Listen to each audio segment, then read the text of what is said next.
item 2 of the agenda. And I now give the floor to Mr. Ismail Ould Cheikh Ahmed. Madame la Présidente, السيدة الرئيسة، إن أطراف النزاع في اليمن. Madam President, the parties to the conflict in Yemen are continuing the endless military combat which undermines peace. At the same time, the people are undergoing an enormous humanitarian crisis.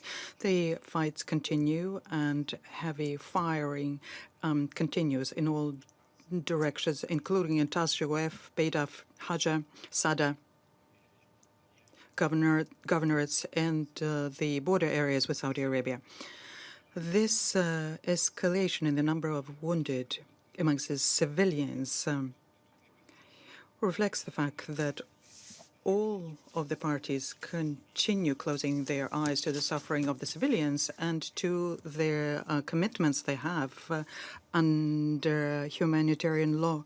The raid on a neighborhood in Sana'a resulted in 14 deaths and 16 wounded, in addition to the major damage inflicted on civilian infrastructure. In the city of Taz, the residential areas are still being bombarded. In the regions under Houthi control, from Houthi control regions and under the control of Abdullah Saleh. And on the 15th and the 16th, there were mortar shelling resulted in civilian deaths and casualties, including 8 children dead. In addition to that, on the 23rd of September, the coalition forces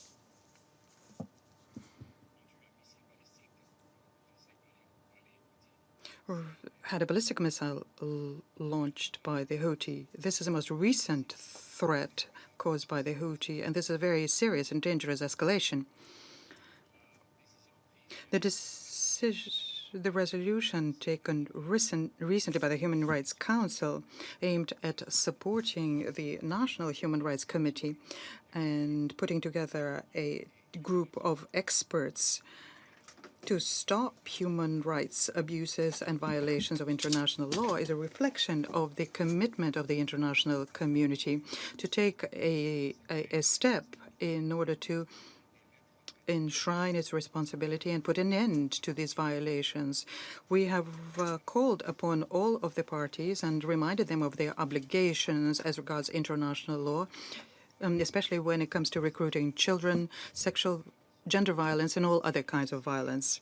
Targeting civilians and civilian infrastructure is unacceptable. Madam President, this conflict leaves in its wake a disastrous situation touching upon all of the aspects of daily life. The economy is in a downward spiral, and government income is used to fund the war, and thus undermines the payment of salaries on which people depend. There are efforts to reactivate the role played by the central bank and spare the Yemeni economy. We saw this during the meeting in Germany, which saw that in the efforts to try pay all the salaries of the government employees, in particular those who work in the area of education and health, to alleviate the humanitarian situation. But currently, more than 17 million people have no access to sufficient food. More than 1/3 of the regions of the country are facing a famine situation. And the destruction of infrastructure and the collapse of public services resulted in the outbreak of cholera in the most serious way imaginable. And this scourge touched more than 2,000 people, and more are being infected.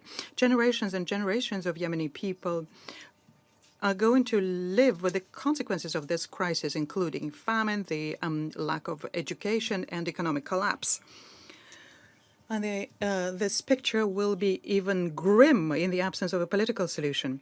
And that is why there is an acute need to have an agreement to put an end to war and to ensure that a new government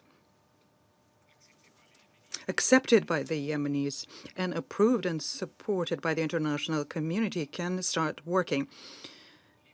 And to liberate the Yemeni people from the scourge of war and famine. I would like to pay tribute to the efforts made by the World Bank and UNICEF in order to alleviate the suffering resulting from the economic crisis.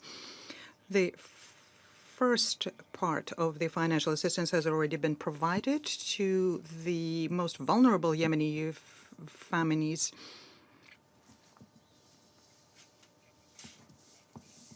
400,000 US dollars will be sent to the beneficiaries in the upcoming weeks. This is of vital assistance to these families. Through this, we're trying to maintain also a certain level of economy.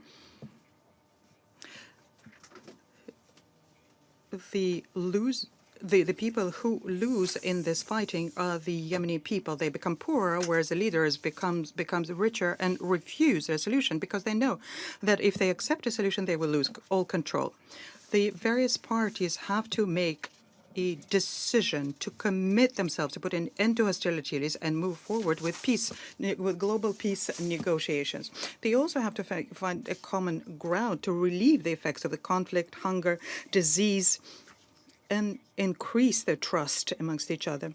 An agreement to secure access of humanitarian and commercial goods to Al Hodeida and all the rest of the country, opening Sanaa's airport and ensuring salary payments will be an essential step to alleviate the humanitarian crisis. However, these steps cannot replace a broad, comprehensive solution that we are trying to achieve, which will be part of a larger, comprehensive peace agreement. On the basis of the meetings I had with the Yemeni and international officials in the margins of the General Assembly session in New York, and in the wake of communications we had of the parties, we are working very actively to have a comprehensive solution, including humanitarian initiatives to rebuild trust and steps to bring the parties back to the negotiating table. We will discuss the details of this proposal with the government of Yemen and the alliance of the Houthis and General People's Congress, who undertook to engage in further discussion.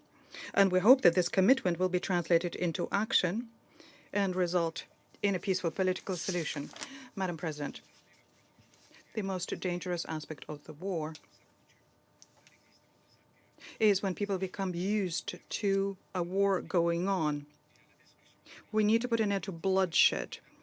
There is no interpretation or justification for this. There are people who are putting questions to the UN on the salary payments and those who come up with unacceptable conditions. There is a center of power in Yemen who benefit from this conflict. When the citizens of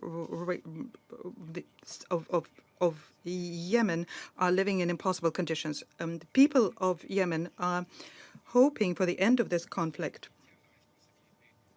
in order to bridge the gap between the people and the people in power. The Yemeni youth and women and civil society are calling for peace, stability, and accountability for crimes committed. In southern governorates, all of the injustices and cause for the southern cause remain unaddressed, and we need to tackle the root causes of this conflict. There are many positive ideas that can address all of these issues in a peaceful manner. But if the parties are willing to be flexible and display this flexibility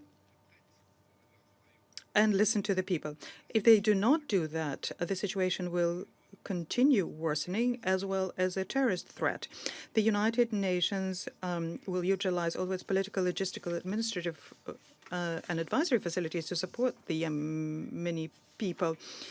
But the decision to bring peace can only come from the warring parties. They are accountable for what's going now. I reiterate that the only viable path for the future of Yemen is through a negotiated settlement. The proposals that I mentioned will have a positive effect on the Yemeni people and can be accepted by both parties.